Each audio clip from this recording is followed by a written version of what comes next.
5 star cloud kitchen. ఈ దారిలోకి మేము వచ్చాం. పూర్తి వివరాలకు చదవండి రేపటి సాక్షి హైదరాబాద్ ఎడిషన్. ఇది ఏంటి అరబ్ దేశాల్లో ఇట్లుంటుంది, చంద్రబాబు నాయుడు గారు ఒక యజ్ఞం చేస్తుంటే వీళ్ళు భగ్నం చేస్తున్నారు. సరే, ఒకవేళ ఎవరైనా నిజంగా వ్యక్తిత్వ హననం చేసే విధంగా పోస్టులు పెడితే, మార్ఫింగ్ ఫోటోలతో వాళ్ళ ఇమేజ్ దెబ్బతీసే విధంగా ప్రవర్తిస్తే కేసులు పెట్టండి, తప్పేం లేదు, దాన్ని ఎవరు సమర్థించరు. కానీ మంచి పోస్టులు పెట్టినా, ఒక ప్రశ్నను లేవనెత్తినా పెట్టడం. రెండోది, ఒక సైకోలు టీడీపీ నుంచి పెడుతున్నటువంటివి పోస్టులు పెడుతున్నా సరే ఆ వైపు పోలీసులు అస్సలు కూడా చూడకపోవడం ఎలా? అందరికీ నమస్కారం అండి. ఇక్కడ యాక్చువల్గా మనం చూసుకుంటే సార్ 2 పాయింట్లు ఉన్నాయి. ఒకటి, డిఐజీ గారు మాట్లాడిన మాటలు. నిజంగా ఆ వీడియోని నేను 3-4 సార్లు చూడవలసి వచ్చింది. ఎందుకంటే ఒక డిఐజీ స్థానంలో ఉన్న వ్యక్తి అట్లా మాట్లాడకూడదు. ఒక పార్టీకి కొమ్ము కాసినట్టు ఆయన మాట్లాడుతున్నారు. ఆయన మాట్లాడిన మాటలు యాగం చేస్తున్నారు. ఆయన యాగం చేస్తే అదొక పొలిటికల్ యాగం అనుకోండి, దానికి పోలీస్ వాళ్ళకి సంబంధం ఏంటి? ఆయన ఎందుకని చెప్పేసి ఆ యాగం ఇక్కడ తీసుకొచ్చాడు? ఆయన ఒక డిఐజీ పొజిషన్లో కూర్చొని ఉన్న తర్వాత ఆయన పార్టీలకి సంబంధం లేకుండా ఆయన జరిగిన తప్పు గురించి మాట్లాడాలి. అంతేకాని యాగాలు చేస్తున్నారు, ఆయన యాగాన్ని భంగం చేస్తున్నారు అని చెప్పేసి ఒక ప్రయత్నము. రెండోది, నేను ఇక్కడ కోయా ప్రవీణ్ గారు, ఆనరబుల్ డిఐజీ గారు, కర్నూలు గారిని అడగాలి. I'm sorry, I'm object. He is not honourable. మీరు హానరబుల్ అని పిలవకూడదు. ఎందుకు అట్లా? No no no sir, respected అనండి, అంతేగాని హానరబుల్ అని. ఓకే ఓకే ఓకే, మినిస్టర్లను జడ్జిలను ఇంకా గౌరవిస్తాను, గౌరవిద్దాం. ఎంత గౌరవిస్తే ప్రజలు అంత బాగా నమ్ముతారు. ఓకే, రెస్పెక్టెడ్ డిఐజీ గారు, ఆయనకి సింపుల్గా ఒక ప్రశ్న ఏంటంటే, ఇంతవరకు టీడీపీ పార్టీ నుంచి ఎంతమందిని అరెస్ట్ చేశారు? వాళ్ళేం పోస్టులు పెట్టలేదేమో. వాళ్ళు పోస్టులు పెట్టలేదు అంటే నేను సింపుల్గా ఒక పోస్ట్ నా దగ్గర ఉంది, నా దగ్గర ప్రూఫ్ కూడా ఉంది, ఆ ఐడియాలు కూడా ఉన్నాయి, అన్నీ ఉన్నాయి. ఇక్కడ ప్లే చేస్తున్నాను. ఒకవేళ మీకు షో అయితే ఒకసారి చూడండి, ఇక్కడ కనిపిస్తూనే ఉంటుంది మీకు. ఇక్కడ మీరు చూడండి ఎంత దారుణము అంటే, ఇక్కడ మీకు కనిపించే వాళ్ళు ఎవరు అంటే మహిళలు, వైసీపీ పార్టీకి సంబంధించిన ఎక్స్ మినిస్టర్. పక్కన చూసుకుంటే రామ్ గోపాల్ వర్మ గారు. ఇంత దారుణంగా మార్ఫింగ్లు చేసి ఇంత దారుణంగా ఇచ్చేస్తున్నారు. ఇది ఇందులో ఐడి కనిపిస్తుంది, ఆ వ్యక్తి కనిపిస్తున్నాడు. రెండోది, ఇక్కడ చూస్తే చూడండి ఎంత దారుణం అంటే చెప్పలేని పరిస్థితులు, చెప్పుకోవడానికి కూడా సిగ్గు. అంత దారుణంగా ఇట్లాంటి వీడియోలు ఉన్నాయి. పైన ప్రతి వీడియోకి, ప్రతి ఫోటోకి పైన ఐడి ఉంది. ఐడితో పాటు పక్కన ఫోటోగ్రాఫ్లు కూడా ఉన్నాయి. అన్నీ ఉన్నాయి, ప్రూఫ్స్ ఉన్నాయి. మీకు ఏమేం కావాలో చెప్పండి, ప్రతిదీ ఉంది. కానీ ఎంత దారుణం అంటే, నేను ఇందాక చూపించాను, ఇక్కడ చూడండి, మహిళలు అట్లే పెట్టండి సార్, మహిళలు అలా కెమెరాకి పెట్టండి. డిఐజీ గారు చూడండి, డీజీపీ గారు చూడండి, చంద్రబాబు నాయుడు గారు కూడా చూడాలి, పవన్ కళ్యాణ్ గారు కూడా చూడాలి, లోకేష్ గారు కూడా చూడాలి. చూడండి, చెప్పండి. ఇప్పుడు సింపుల్గా ఒకటే విషయం, ఇక్కడ జగన్మోహన్ రెడ్డి గారి ఫ్యామిలీ ఉన్నది, మహిళలు ఉన్నారు. నేను ఒకటే విషయం అడుగుతా, మీరు మహిళల మార్ఫింగ్లు చేశారు, ఫోటోగ్రాఫ్లు నేను అరెస్ట్ చేసిన అని చెప్పేసి మీరు చెప్తున్నారు కదా, మరి ఇక్కడ ఉన్న వాళ్ళందరూ మహిళలే. ఈ పోస్టులు ఇప్పుడు పెట్టినే కాదు, కొన్ని రోజుల నుంచి పెడతానే ఉన్నారు, మొత్తం టార్చర్ చేస్తున్నారు. మరి మీరు ఎంతమంది టీడీపీ వాళ్ళని అరెస్ట్ చేశారు? ఈ విషయం నాకు డిఐజీ గారు చెప్పాలి. ఎందుకంటే డిఐజీ గారు చెప్పినటువంటి మాటలు నిజంగా విని నవ్వొస్తున్నది. ఎంత దారుణంగా మాట్లాడారు ఆయన అంటే, ఏదో పెద్ద టెర్రరిస్ట్ నేను పట్టుకొచ్చిన అన్నట్లు మాట్లాడారు. అది కూడా ఎందుకు మాట్లాడారు అంటే, ఒక నాయకుడిని లింక్ చేస్తూ. ఇప్పుడు వర రవీందర్ రెడ్డి గారు ఉన్నారు, ఆయనను ఎందుకు పట్టుకొచ్చారు? కారణం ఏంటి సార్? మీకు తెలియదు లేదు. ఆయనను తీసుకొచ్చి అవినాష్ రెడ్డి గారికి కనెక్ట్ చేయాలి, ఆయనకి ఆయన పిఏ కనెక్ట్ చేయాలి, ఫైనల్గా ఈయన తీసుకెళ్ళాలి, ఈయన లోపల తోయాలి.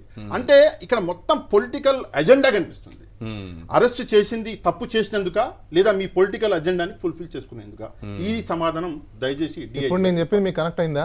పవన్ కళ్యాణ్ గారిని చూసి ఈ రాష్ట్రంలో యువత మొత్తము ప్రేరేపితమయ్యి ఇలాంటి వీళ్ళు ఏది పెట్టినా కూడా వాళ్ళని చూసి ఇప్పుడు వాళ్ళు అన్నారు, ఒకటి జగన్మోహన్ రెడ్డి గారు గత ప్రభుత్వంలో చేశారు కాబట్టి ఇప్పుడు ఇలా చేస్తున్నారు వీళ్ళని చెప్పేసి. నేను ఒక ఆడియో వినిపిస్తాను, ఆడియో జస్ట్ ఆడియో వినిపించండి. చిత్తూరు జిల్లా ఐపీఎస్ అధికారిని సుబ్బారెడ్డి గారిని మీరు ఎక్కడ సప్త సముద్రంలో మీరు వెళ్ళినా కానీ వెతికి పట్టుకుంటాం, డీజీపీ గారిని వదలం, రిటైర్మెంట్ అయినా అని చెప్తా ఉన్నారు. నేను చెప్తా ఉన్నాను, వాళ్ళనే కాదు ఎవరైనా సరే మీరు అధికారులకి ఇలాంటి థ్రెట్స్ ఇచ్చి మీరు కనుక వాళ్ళ మీద చిన్న ఈగ వాలిన, వాళ్ళ మీద ఘాటు పడ్డా, చిన్న గీటు పడ్డా కూడా మీరే బాధ్యత వహించాల్సి వస్తుంది. దీన్ని సుమోటోగా కింద తీసుకుంటాం. అధికారులు వాళ్ళకి కర్తవ్యాన్ని నిర్వర్తిస్తుంటే మీరు ఇలా బెదిరిస్తే అధికారులు ఎవరు బెదిరిపోరు. సుమోటోగా తీసుకుంటామని చెప్పేసి చెప్పిండు కదా. అవును. నేను ఇక్కడ ఒక వ్యక్తి తప్పు చేస్తున్నాడు. చెప్తాడు నేనేదో పెద్ద ఉద్ధరించాడు ఈ దేశానని, ఈయన తిట్టకూడదు. మా సోషల్ మీడియా వాళ్ళు పనిచేసిన వాళ్ళని అరెస్ట్ చేస్తే ఇది ఉన్నప్పుడు ఇదే ఈ డీజీని అడుగుతున్నా, నేను చెప్పినట్టు మా మీద రాసినట్టుగా నువ్వు అరెస్ట్ చేయకపోతే మీ పోలీసుల దగ్గరికి వస్తా, సమాధానం చెప్పారు తొందరలో ఉంటుంది. మామూలుగా మా హక్కు విమర్శించే హక్కును కానీ ప్రజలకు తెలియజేసే హక్కుని హరించే పోలీస్ ఆఫీసర్లకు వార్నింగ్ ఇస్తున్నా. వార్నింగ్ ఇచ్చాడు. ఒకటే పనిలో పని ఇది కూడా ఒకసారి ప్రజలు వినిస్తారు.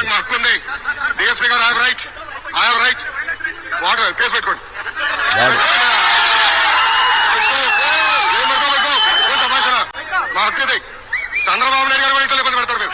రేపు వచ్చేది మేము, పోస్టింగ్ నిర్ణయించేది నేను.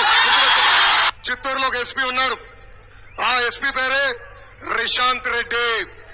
ఆ రిశాంత్ రెడ్డి కండువా వేసుకొని వైకాపా కార్యకర్త. ఆ రిశాంత్ రెడ్డి చెప్తున్నా 9 నెలలు ఓపిక పట్టు. ఒక విషయం సార్ ఇక్కడ చేపించి అన్ని కంపెనీ విధంగా సరే చాలండి. ఒక దాన్ని ఏమంటారు, అన్నం అంతా ఉడికిందా లేదు ఒక మెతుకు ఒక విషయం. ఇది సుమోటో పెడతారు, ఇప్పుడు టమాటా పెడతారు పవన్ కళ్యాణ్ గారు. ఇందులో ఒక విషయం, పవన్ కళ్యాణ్ గారికి ఒక చిన్న రిక్వెస్ట్ ఏంటంటే, మీరు అన్నట్టుగా పోలీసు వాళ్ళని బెదిరిస్తే సుమోటోగా కేసు పెడతారు కదా, దయచేసి ఇప్పుడు నేను ఒక వ్యక్తి పోలీసు వాళ్ళని బెదిరించారు, ఆడియో వినిపించిన వీడియో కూడా నా దగ్గర ఉంది. ఆయన చంద్రబాబు నాయుడు గారు ఓపెన్ గా బెదిరించాడు, చూసుకుంటామని చెప్పేసి బెదిరింపు ఉన్నది, నేను వినిపించిన ఇప్పుడు వీడియో కూడా పంపిస్తా. మరి ఆయన మీద కేసు పెట్టండి చూద్దాం. అంటే ఆయన సుమోటోగా కేసు పెట్టండి చూద్దాం, పెట్టగలరా? ఆ ధైర్యం మీకుందా? ఒకవేళ పెడితే లేదా ఆ పని మీరు చేయాలి అని చెప్పి సంకల్పం చేసుకుంటే మీ కుర్చీ లేకుండా చేస్తాడు. తెల్లారంగానే డిప్యూటీ సీఎం మారిపోతాడు. అది రెండోది విషయం ఏంటి, జనసేనలో ఉన్న సగం మంది ఎమ్మెల్యేలు ఇటు జంప్ అయిపోతారు, మొత్తానికి ఖాళీ అయిపోయి ఖాళీ కుర్చీ కూర్చోవలసి వస్తుంది. ఎవరు అంటే పవన్ కళ్యాణ్ గారు. ఇది జరగబోయేది, ఫ్యూచర్ లో జరగబోయేది. రెండో విషయం సార్, ఎంత జోక్ అంటే, ఒక వ్యక్తి మీద 9 కేసులు అండి, ఇంట్లూరు గారి మీద 9 కేసులు సార్. గుడివాడ, దువ్వాడ, మహారాణిపేట, రాజమండ్రి, గుంటూరు, ఎక్కడెక్కడ తిప్పుతారండి, ఎక్కడెక్కడ తిప్పుతారు. ఆ వ్యక్తిని తీసుకెళ్లి కూర్చోబెట్టుకుని రాత్రి బయటికి వదులుతున్నారు. 41 నోటీస్ ఇచ్చి బయట వేరే పోలీసు వాళ్ళు రెడీగా ఉంటున్నారు. ఆయన చెక్కబోతున్నారు వేరే చోట, ఆయన చెక్కబోతున్నారు వేరే చోట. పాపం ఆ వ్యక్తి భార్య బయట పొద్దుటి నుంచి రాత్రి దాకా తిండి లేకుండా, పాపం నీళ్లు లేకుండా ఆమె పడుంటే నిజంగా సమాజం సిగ్గుతోటి తలదించుకోవాలి. ఏం చేసిండు? టెర్రరిస్టా? మర్డర్ చేసిండా? ఎవరన్నా ఏమన్నా అతను పెట్టిన అసభ్యకరమైన పోస్టులు ఏమైనా ఉంటాయా? మామూలుగా ప్రశ్నిస్తాడు. నేను చెప్తున్నా సార్, అసభ్యకరమైన పోస్టులు ఆయన పెట్టిండా, అది బయట పెట్టండి. నేను చూపించిన డజన్ పోస్టులు, ఇప్పుడు ఇంకో డజన్ చూపించమంటే మీరు చూపిస్తా. మరి వాళ్ళందరినీ అరెస్ట్ చేయండి. కొన్ని మీరు నాకు పర్సనల్ గా చూపించినప్పుడు చూపించండి సార్ అని చెప్పా. విజ్ఞత అడ్డు నేను జగన్మోహన్ రెడ్డి గారి కుటుంబానికి సంబంధించిన ఫోటోలు ఉన్నాయి. సిగ్గుతోటి మేము చూపిస్తలేము. 2 ఫోన్లలో నాకు దగ్గర డజన్ ఫోటోలు ఉన్నాయి. సిగ్గుతోటి. ఎందుకు సిగ్గుతోటి అంటే, మహిళలు అదే సేమ్ టీడీపీ మహిళలైనా కూడా చూపించే వాళ్ళం కాదు. అంత దారుణంగా ఉన్నాయి ఫోటోలు. ఎంత దురదృష్టకరం అంటే సార్, ఇక్కడ సుధారాణి గారు ఎంత సిగ్గుచేడు సార్. ఆ మహిళని చూస్తుంటే కొడతారా సార్? మహిళని కొడతారా? ఎంత దారుణంగా. ఆమె ఇట్లా చేతులు ఇట్లా చూపిస్తున్నది, దెబ్బలు ఉన్నాయండి నాకని చెప్పేసి చూపిస్తున్నది. సిగ్గుతోటి తల తీసుకోవాలి. ఈ రోజు ఒకటే విషయం అండి, నేను పర్సనల్గా సోషల్ మీడియా వారియర్స్ ఎవరైతే ఉన్నారో, ఈ రోజు ప్రభుత్వం భయపడ్డది. 100% నేను చెప్తున్నా, ప్రభుత్వం భయపడ్డది. అందుకే కేసులు పెడుతున్నది. ఎందుకు పెడుతున్నది అంటే, సోషల్ మీడియా అనేది జగన్మోహన్ రెడ్డి గారి స్ట్రెంగ్త్. సోషల్ మీడియా ఎందుకు, చంద్రబాబు నాయుడు గారి దగ్గర డజన్ ఉన్నాయి ఛానళ్ళు, మెయిన్ స్ట్రీమ్ ఛానళ్ళు. మన దగ్గర లేవు అన్ని ఛానళ్ళు. అసలు ఉన్నది ఏంటి అంటే, జగన్మోహన్ రెడ్డి గారికి బలం సోషల్ మీడియా. ఆ బలం మీద కొట్టాలి అని చెప్పేసి ఈ ప్రయత్నాలు జరుగుతుంది. కానీ మన వాళ్ళు భయపడతారా అంటే భయపడరు. ఎందుకు అంటే, ఇంకో విషయం సార్, ఇక్కడ ఇంకో కాన్స్పిరసీ ఉంది. చెప్పండి. ఎవరు వైసీపీ సోషల్ మీడియా వాళ్ళు మార్ఫ్డ్ ఫోటోలు పెట్టరు. ఎందుకంటే వైసీపీలో వాడు సోషల్ మీడియాలో ఉన్నాడంటేనే వాడు బాధ్యతగా పనిచేసే వ్యక్తి. కరెక్ట్. ఇది ఎవరు చేస్తున్నారు? వైసీపీ సోషల్ మీడియాని బద్నాం చేయడానికి. ఇది చేస్తున్న వాళ్ళు ఎవరు, ఆ కుట్ర ఎవరో డిఐజీ గారు దయచేసి అది కూడా తెలుసుకోవాలి. అది కూడా ఒక యాగం అనుకోండి, లేక హోమం అనుకోండి, దయచేసి అది కూడా తెలుసుకోండి. దీని వెనకాల ఎవరు ఉన్నారో తెలుసుకోండి. ఎంత దారుణం అంటే, సార్ ఫ్రైడే అరెస్ట్ చేసి మీరు ఇంకా తీసుకెళ్ళలే, ఆన్ ది వేలోనే మీకు ఎంత తొందర అంటే టార్చర్ చేయాలి, కొట్టాలి. మధ్యలో ఆపి కొట్టారు. ఎంత అంటే తొడలు వాచిపోయి మొత్తం మీద ఎక్కి తొడల మీద నిలబడితే ఆయన అక్కడ మెజిస్ట్రేట్ గారి ముందర చెప్తే, నిజంగా ఆ మాటలు వింటే, సాక్షి టీవీలో వచ్చింది, వేరే టీవీలో కూడా వచ్చింది, మాటలు వింటే నిజంగా సిగ్గేస్తుంది. ఇదా పద్ధతి పోలీసు వాళ్ళు అది చేసింది. ఇట్లా పంగలు చాపేశారు. అవును. మొత్తం ఎక్కి నిలబడ్డారంట తొడల మీద, తొడలు వాచిపోతే ఆయన ఏడ్చుకుంటూ ఆయన చెప్పాడు, ఇట్లా టెర్రరిస్టా, మర్డరరా, రేపిస్టా, ఏం చేసిండు ప్రశ్నించాడు. సూపర్ 6 అని చెప్పేసి మీరు చెప్పినటువంటి దొంగ హామీలు ఏవైతే ఉన్నాయో ఆ దొంగ హామీల గురించి ప్రశ్నించండి. అది తప్పైతే మొత్తం ఆంధ్రప్రదేశ్లో ఉన్న ప్రజలందరినీ తీసుకెళ్లి మీరు జైల్లో పడేయాలి. 5 నెలల్లోనే కేవలం ఎప్పుడూ లేని విధంగా ఒక ప్రభుత్వం మీద ఇంత విమర్శ, ఇంత వ్యతిరేకత భారతదేశ చరిత్రలో మీరు ఎప్పుడు చూసుంటారు. ఇప్పుడు అంత విమర్శ ఉన్నది 5 నెలల్లోనే. ఈ సోషల్ మీడియా ఇట్లనే బతుకుంటే ఇంకో 5 నెలల్లో మొత్తానికి పూడ్చి పెట్టేస్తుంది ఈ కూటమిని అని చెప్పేసి భయపడి ఈ సోషల్ మీడియాని తొక్కేద్దామని చెప్పేసి ప్రయత్నాలు జరుగుతుంది. ఎంతమందిని తొక్కుతారు? ఒక్కడిని తొక్కితే 10 మంది లేస్తారు. ఒక్క ఛానల్ అన్నది మీరు క్లోజ్ చేస్తే 100 ఛానల్ పెడతాడు వాడు. కానీ నిజం మీకు ఒక చిన్న ఎగ్జాంపుల్ చెప్తాను. నేను చంద్రబాబు నాయుడు గారికి చెప్తున్నా. ఇది స్వాతంత్ర యుద్ధంలో ఎంతో మందిని తొక్కేశారు. భారతీయుల దగ్గర ఒక అది ఉందండి, ఏంటంటే మీరు మర్యాదగా చెప్తే ప్రాణాలు కూడా ఇచ్చేస్తారు. కానీ మీరు తొక్కాలని చూస్తే మొత్తానికి మిమ్మల్ని తొక్కేస్తారు. ప్రజల దగ్గరికి వెళ్ళి అయ్యా అప్ప అని ఓట్లు అడుక్కోవాలి. కానీ నేను తొక్కేస్తా, నేను చంపేస్తా, నేను తీసుకెళ్తా, 9 కేసులు పెడతా ఒక్కొక్కటి మీద. 124 సీట్లు వచ్చాయి వాళ్ళకి, ఆ మాత్రం ఉండదా సార్? సార్ 151 సీట్లు వచ్చిన single largest party in India ఏది? వైసీపీ. కానీ ఎప్పుడన్నా ఇట్లా చిల్లర చేష్టలు చేసారా? ఎక్కడన్నా విన్నారా? ఒక మహిళను పట్టుకొని కొట్టిరని చెప్పేసి విన్నారా? ఒక సోషల్ మీడియా కార్యకర్త తీసుకెళ్ళి ఇంత టార్చర్ చేసుకుంటే ఇవి పెట్టిన వాళ్ళందరినీ ఎప్పుడో జైల్లో చేసి వాళ్ళు ఇప్పటి వరకు బయట వచ్చేవాళ్ళు గారే. మరి ఇప్పుడు మీరు చూపించినవన్నీ ఎంత దుర్మార్గంగా పెట్టున్నారు. ఎంత దారుణం అంటే డిఐజీ గారికి ఒకటే విషయం ఏంటంటే, మీ తోటి సోదరులు, మీ పోలీసు వాళ్ళు దారుణాతి దారుణంగా చట్టాన్ని తూట్లు పొడుస్తున్నారు. చట్టంలో ఇప్పుడు అడ్వకేట్ గారు ఉన్నారు మనతోటి.